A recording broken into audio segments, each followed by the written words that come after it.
Incharge نمائندگان براء سندھ قطب الدین چاچڑ کی report کے مطابق سکھر پریس کلب کے سالانہ انتخابات میں آصف ظہیر خان لودھی سمیت تمام نئے منتخب عہدیداران کو دل کی گہرائیوں سے مبارکباد پیش کرتے ہیں۔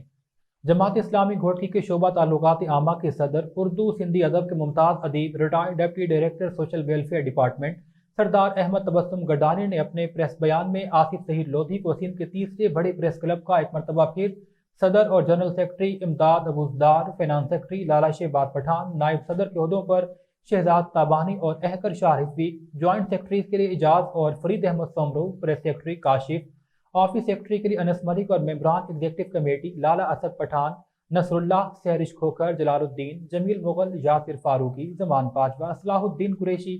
محمد حسیب شیخ، جمیل سومرو، اظہر، مجیب، سجاد علی شاہ، جاوید، ملک عمران، شاہد اور عبدالحمید کمبہ کو مبارکباد دیتے ہوئے نیک تمناؤں کا اظہار کیا۔